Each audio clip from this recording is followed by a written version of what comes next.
Rick, you need to step back and let the grown-ups handle this. Brad Kellerman said it right there in Conference Room C at the Pentagon, in front of Colonel Hughes and 3 other Air Force acquisition officers. I'd been in the middle of explaining the technical specifications for our radar upgrade proposal when Brad walked in 20 minutes late, straightened his tie, and decided to take over my presentation. My name's Rick Thompson. I'm 49, been working defense contracts for 20 years, ever since I got out of the Navy. And that moment right there, watching Brad dismiss me like I was some junior engineer in front of people I'd been working with for nearly a decade, that's when I knew things had to change. But let me back up a bit. I started at Brewster Defense Solutions right after my Navy retirement. 20 years in the service, last 8 doing procurement logistics in places the Pentagon doesn't like to talk about publicly. Tony Brewster hired me himself back then, said he needed someone who understood how government contracts really worked, not just how they looked on paper. Those early years I was everywhere. Trade shows in D.C., meetings at Wright-Patterson, calls at 0500 because someone at Aberdeen needed clarification on technical specs. I learned which procurement officers had been there since the Clinton administration and which ones were rotating through on 18-month assignments. More importantly, I learned who made the real decisions and who just signed the paperwork. My security clearance is TS/SCI, top secret, with sensitive compartmented information access. Took 3 years of background checks to get it. The kind of clearance that can't be transferred or rushed, no matter how much money you throw at the process. Brad doesn't have any clearance at all. Can't even access half the files for the contracts he's supposed to be managing. For 17 years, I worked directly with Tony. Every Monday morning, we'd sit in his office going over pipeline opportunities, contract renewals, relationship maintenance. He understood what it took to keep government clients happy. It's not about the lowest bid, he'd tell me. It's about trust and expertise they can't get anywhere else. Then came the restructuring 2 years ago. Tony said the company was growing, needed fresh blood, modern management techniques. Brad came from commercial real estate, had an MBA from Vanderbilt. Strategic perspective, Tony called it. Someone who can bring business discipline to government work. The thing about Brad is he's never been wrong about anything in his life, at least not in his own mind. First week on the job, he asked me for a breakdown of our government business. I spent 3 days putting together a presentation covering 14 active contracts, 22 potential opportunities, and the relationship map I'd built over 2 decades. He listened for maybe 20 minutes, then asked, "Can't we just streamline this and bid lower to win more?" That should have been my warning. Sarah and I talked about it that night over dinner. She could see I was frustrated, but we've got Katie starting her senior year at James Madison High, already looking at colleges that cost more than my first house. Mike's a freshman, playing junior varsity football, needs new gear every season. Our mortgage has about $285,000 left on it.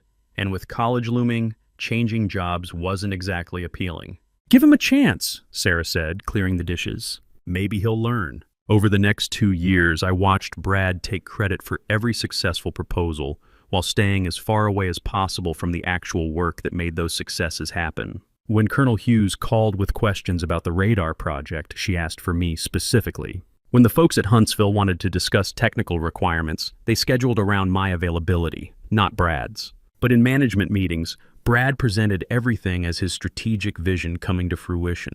The worst part wasn't the credit stealing. It was watching him convince himself that government contracts were just like commercial real estate deals. He'd interrupt my calls with procurement officers to suggest efficiency improvements. He'd schedule his own meetings during times I'd specifically told him I was managing critical proposal deadlines. Last month, I overheard him telling Tony that the government division was finally running like a real business unit, as if the previous 19 years of steady growth and relationship building had been some kind of amateur operation.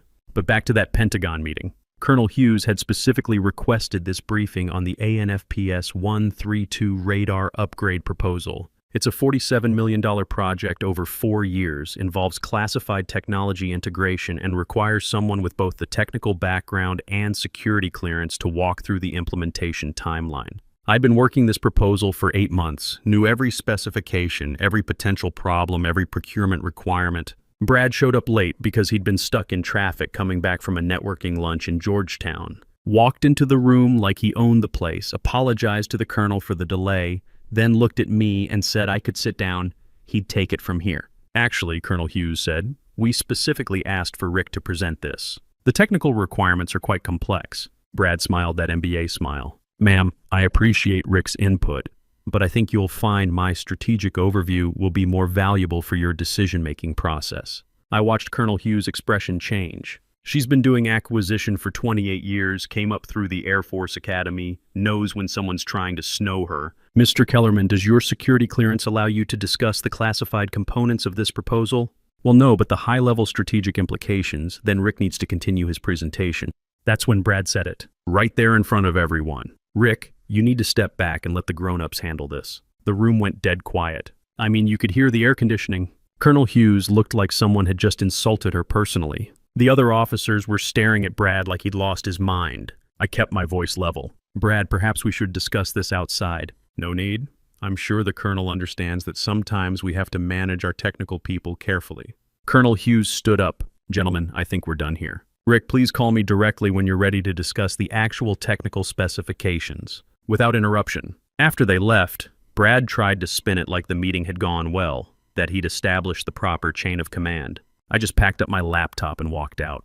That night, Sarah found me in the garage organizing my tools, which is what I do when I need to think. She sat on my workbench and waited. Bad day. Brad called me a technical person who needs to be managed carefully. In front of Colonel Hughes. Sarah knows Colonel Hughes. We've had her and her husband over for barbecues. Military folks stick together, and Patricia Hughes is as professional as they come. What did she say? She ended the meeting and told me to call her directly. So call her.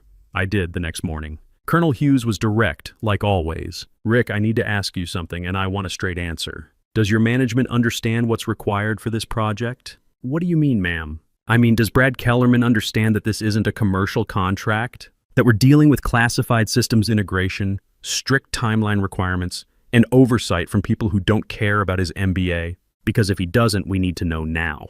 I thought about how to answer that diplomatically. Colonel Brad brings a different perspective to the business. Rick, we've worked together for 8 years. I'm asking you directly, can he do this job?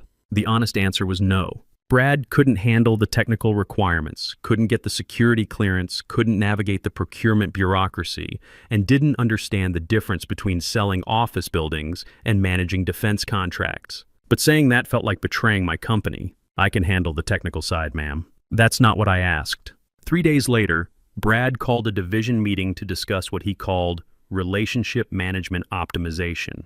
Apparently, he'd decided that our government clients were getting too comfortable with informal communication channels and needed to understand proper corporate structure. Going forward, he announced all client communications will be routed through my office first. We need to ensure consistent messaging and strategic alignment. I raised my hand. Brad, Colonel Hughes specifically requests direct technical discussions. Most of our clients do. Rick, that's exactly the kind of thinking we need to change. These are business relationships, not personal friendships. The client needs to understand who's in charge. That afternoon, I got a call from Greg Walsh. Greg runs Apex Defense Solutions, our biggest competitor in the government space. We'd talked informally at a defense conference 6 months earlier. He'd mentioned they were looking for someone with my background, but I'd brushed it off. 20 years with one company meant something. Rick, I'm going to cut to the chase. We just lost our senior partner to retirement and need someone who can step in immediately. Full partnership track, equity stake, and every government relationship you bring stays yours to manage. No micromanagement, no strategic oversight, no MBA telling you how to do your job. Greg, I appreciate the offer, but 60% salary increase, signing bonus, and your own division. You'd report directly to me, no middle management. I sat in my truck outside the office for 20 minutes after that call, engine running, thinking about Katie's college applications and Mike's football camp and the fact that Brad had just spent an hour explaining to a room full of engineers how he was going to revolutionize relationships that took me 2 decades to build. That night, Sarah and I sat on the back deck after the kids went to bed. I told her about Greg's offer. What do you want to do? I don't know. 20 years, Sarah. That's a lot of history to walk away from. It's also a lot of respect you've earned that Brad doesn't seem to understand. You think I should take it? I think you should do whatever lets you sleep at night. But I also think Katie's college isn't going to pay for itself. And Mike's going to need help with whatever he decides to do. If Brad doesn't value what you bring, maybe it's time to find someone who does.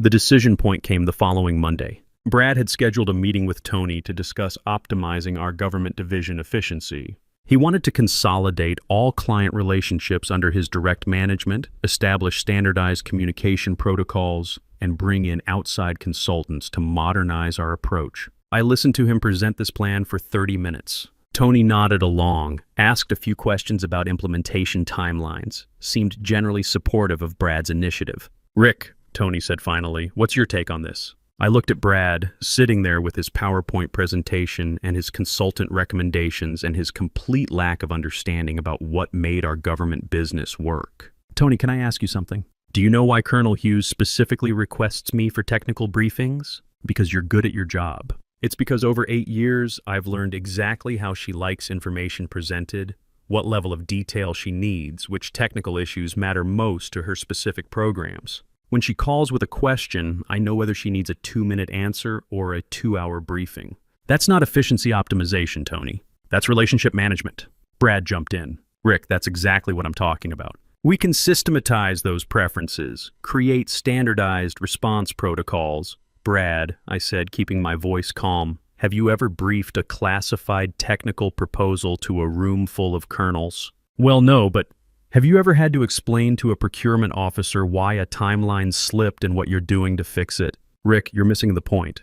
Have you ever sat in a secure facility for 8 hours, working through technical specifications with people who can shut down your project with one phone call? I don't need hands-on experience to provide strategic oversight." "Yeah, you do." The room went quiet. Tony looked surprised. Brad looked like I'd just challenged him to a fight. "Rick," Tony said carefully, "maybe we should discuss this privately." "No, let's discuss it right here." Brad wants to optimize our government relationships. I want to know what happens when Colonel Hughes calls with a classified technical question and Brad can't answer it because he doesn't have clearance. I want to know what happens when the Aberdeen project timeline needs adjustment and Brad doesn't understand the technical constraints. I want to know what happens when we're competing against companies that have people like me and we've got consultants with PowerPoint presentations. Brad's face was turning red. "Rick, I think you're having trouble accepting new leadership approaches. I'm having trouble accepting that you think 20 years of specialized experience can be replaced with a business process." That's when Brad said the thing that changed everything. "Rick, let's be honest here. Government contracting isn't rocket science. Anyone with basic business skills can manage these relationships. You're not irreplaceable." The silence stretched for about 10 seconds. Tony was looking back and forth between us like he was watching a tennis match. Brad was staring at me with that smug expression he got when he thought he'd made a brilliant point. "You're right," I said finally. "Let's find out." I called Greg Walsh from my truck in the parking lot. "Greg, is that offer still open?" "Absolutely. When can you start?" "How about next Monday? Send me your resignation letter by Friday. I'll have the paperwork ready." That night, I typed up my resignation. 2 sentences. Effective immediately, I am resigning from my position at Brewster Defense Solutions. Thank you for the opportunity. I printed it, signed it, and put it in my briefcase. Friday morning, I walked it into Tony's office. He looked up from his computer, saw the letter, and his face went pale. "Rick, what's this about?" "Brad's right, Tony. I'm not irreplaceable, so you won't have any trouble finding someone else to manage the radar contract or the Aberdeen renewal or the Huntsville proposal that's due next month." "Rick, wait, let's talk about this. I've taken a position with Apex Defense Solutions. They seem to think my experience has value. I cleaned out my desk while Brad was at lunch. 20 years of files, contact lists, and relationship notes went into 3 boxes. The contract database stayed on the company server, but the real relationships, the ones built on trust and years of reliable service, those walked out with me." Brad got back as I was loading the last box into my truck. He watched from the parking lot but didn't say anything. I think he was starting to understand that maybe he'd miscalculated. My phone buzzed as I drove to Apex Defense. Text message from Colonel Hughes. "Rick, need to discuss radar project timeline. Please call when convenient." I called her from Greg's office while we were signing paperwork. "Colonel, it's Rick. I should mention that I'm no longer with Brewster Defense." Pause. "I see. Are you still available to discuss the technical requirements?" "Yes, ma'am. I'm now with Apex Defense Solutions." "Rick, I'm going to be direct. Brad Kellerman called me yesterday about taking over the radar project. He doesn't understand the technical specifications, doesn't have the clearance to access half the documentation, and frankly, after our last meeting, I don't have confidence in his ability to manage this contract." "I understand, ma'am. I'm recommending to my superiors that we transfer the contract to Apex Defense with you as the technical lead. Are you prepared to handle that?" I looked at Greg, who was grinning. "Yes, ma'am, absolutely." Tony called me at 6 o'clock that evening. I was at home, helping Mike with his algebra homework. "Rick, we need to talk." This is bigger than whatever happened between you and Brad. Is it? The radar contract is worth $47 million over 4 years. Colonel Hughes says the deal is off unless you're managing it personally. That's unfortunate. Don't play games with me, Rick. 20 years should count for something. You're right, Tony. 20 years should count for something. But your restructuring put Brad in charge of relationships he didn't build, in a business he's never worked, with clients who don't know him and don't trust him. Brad's got an MBA from Vanderbilt. He understands business. Government contracts aren't business, Tony. They're relationships. They're security clearances that take years to get and can't be transferred. They're technical expertise that comes from actually doing the work. Brad doesn't have clearance to access half the files necessary to manage the radar contract, let alone the technical knowledge to answer Colonel Hughes's questions. We'll get him cleared. We'll bring in consultants. Secret clearance takes 18 months minimum, and that's if it gets approved. Colonel Hughes has worked with me for 8 years. She trusts my judgment on technical specifications and timeline management. She's not going to start over with someone new because Brad has an MBA. Long pause. What do you want, Rick? I want Brad to understand that some people actually aren't replaceable. This is about ego. This is about competence. Brad spent 2 years taking credit for work he didn't do, relationships he didn't build, and expertise he doesn't have. Now he gets to find out what Brewster's government division looks like without the person who actually runs it. I hung up and finished helping Mike with his homework. Sarah came in with coffee and sat down at the kitchen table. Rough conversation? Necessary one. The next morning brought 3 canceled contracts. Aberdeen pulled out of an $18 million testing facility upgrade. Huntsville suspended negotiations on a radar calibration project worth $12 million annually. Wright-Patterson canceled a preliminary discussion about a new project worth potentially $25 million. Each cancellation came with the same message. Primary contractor relationship terminated. Greg called me into his office at 10 o'clock. Rick, I've got to ask. Did you know this would happen? I knew that Brad had convinced himself that government contracts were just about having the right paperwork and submitting competitive bids. I knew he didn't understand the relationship component, or the security clearance requirements, or the technical expertise expectations. What I didn't know was how quickly the clients would make their preferences clear. Your old company just lost $77 million in active contracts because one manager told one employee he wasn't irreplaceable. That's one way to look at it. What's the other way? Brad spent 2 years systematically undervaluing the person who built every government relationship Brewster had. He convinced himself that management credentials were more important than technical expertise and client trust. Now he's finding out what those relationships were actually worth. By noon, my phone had 23 missed calls from Brewster numbers. Greg and I were reviewing Apex's current contract portfolio when my personal phone rang. Rick, this is Patricia Hughes. I wanted to call you directly. I stepped into the conference room. Colonel, good to hear from you. I'm calling because Tony Brewster has been trying to reach me for 2 days, and I think there's some confusion about the radar contract situation. What kind of confusion, ma'am? Mr. Brewster seems to think this is a negotiation, that Brewster can somehow maintain the contract with different personnel. I wanted to make it clear that's not the case. I see. Rick, I've been doing defense procurement for 28 years. I've seen contractors come and go, and I've learned that relationships matter more than company names. The radar project involves classified technology integration with timeline requirements that can't accommodate learning curves or personnel transitions. She paused. The technical specifications require someone with your specific background and clearance level. The timeline doesn't allow for training a replacement. And frankly, after 8 years of working together, I'm not interested in starting over with someone who thinks he can manage defense contracts like commercial real estate. I understand, Colonel. Do you? Because I've had calls from Aberdeen and Wright-Patterson today. The consensus is clear. We work with you, or we work with other contractors. Brewster Defense without Rick Thompson isn't Brewster Defense as far as the Department of Defense is concerned. After the call, I sat in the conference room for a few minutes processing what I just heard. It wasn't just about the radar contract. It was about the entire foundation of Brewster's government business. Greg knocked on the door. Everything all right?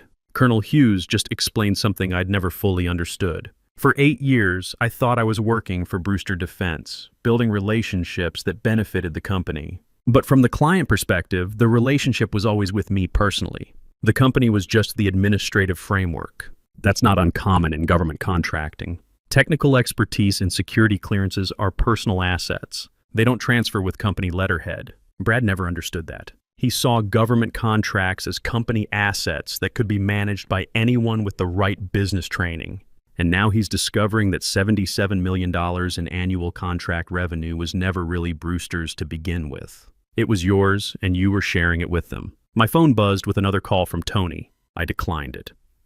That afternoon, I learned that Brad had called a company-wide meeting to discuss what he termed temporary market fluctuations in the government sector. According to my former colleague Steve, Brad spent an hour explaining how they'd overcome the current challenges through enhanced business development and strategic partnerships. Steve texted me afterward. He actually said losing the contracts might be a blessing in disguise because government work is too bureaucratic anyway. I showed the text to Greg. Your former boss is about to learn that some blessings come with very expensive price tags. 3 days into my new position at Apex Defense, Greg called me into his office with a proposal that made me understand why Brad's world was about to collapse completely. Rick, I've been thinking about our conversation regarding relationship-based contracts. What if I told you that Apex has been waiting for exactly this opportunity for 2 years? What kind of opportunity? The opportunity to absorb Brewster's entire government client base by hiring the person who built it. Greg pulled out a folder with contract proposals and client assessments. We've been tracking Brewster's government business for years, waiting for the right moment to make a move. They have great relationships but limited capacity. Apex has enormous capacity but limited government relationships. And now we have both. Exactly. Colonel Hughes called me personally yesterday. She wants to fast-track the radar contract with Apex as primary contractor and you as technical lead. She's also recommending us for 3 other projects that were previously going to other firms. The numbers were staggering. Wright-Patterson was offering a contract extension worth $31 million over 6 years. Aberdeen wanted to expand their testing facility project to include Apex's manufacturing capabilities. Huntsville had 2 separate radar projects they wanted to discuss. Greg, this isn't just about hiring me away from Brewster. This is about absorbing their entire government client base. Correct. And it's all possible because one manager thought relationships were interchangeable. That afternoon, I made calls to procurement officers I'd worked with for years. Each conversation followed the same pattern. I'd explain my move to Apex Defense, and they'd immediately want to know about transferring existing contracts and exploring new opportunities. Major Helen Rodriguez from Aberdeen was the most direct. Rick, Brewster's current management seems to think government contracts are just paperwork. We need partners who understand that these projects involve national security considerations and can't be managed like strip mall development. By the end of the week, Apex had received formal requests for proposal on 8 major contracts previously designated for Brewster. The total value exceeded $94 million over the next 5 years. Brad called me directly on Friday afternoon. Rick, this is getting out of hand. Tony's willing to discuss a significant raise and a promotion if you'll consider coming back. I was in Apex's new government contracts office, which Greg had set up specifically for the business we'd acquired from Brewster. What kind of promotion? Director level? Your own department. I'd report to you on government matters. What changed Tony's mind about the value of specialized expertise? Brad's voice was tight. Look, maybe I underestimated some things, but you're destroying a company that gave you 20 years of opportunity. Brad, I'm not destroying anything. I'm working somewhere that understands the difference between management credentials and industry expertise. The board is asking questions, Rick. They want to know how we lost $77 million in contracts in 1 week. What are you telling them? I'm telling them that some employees are vindictive when they don't get their way. I looked out the window at the Potomac River.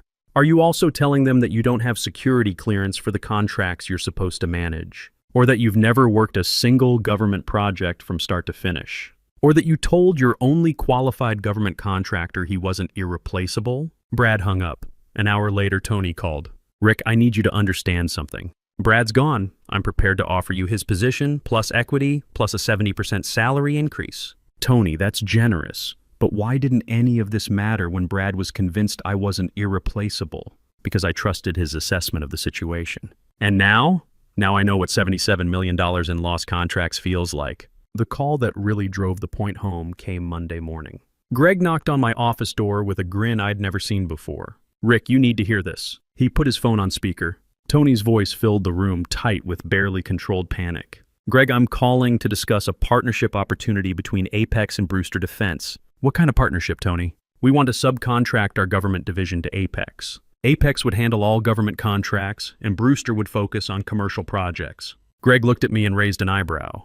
That's an interesting proposal. What would that arrangement look like? Apex would take over all existing government contracts and relationships. Brewster would provide administrative support and facility access. Revenue would be split 70-30 in Apex's favor. I leaned forward and spoke into the phone. "Hello, Tony?"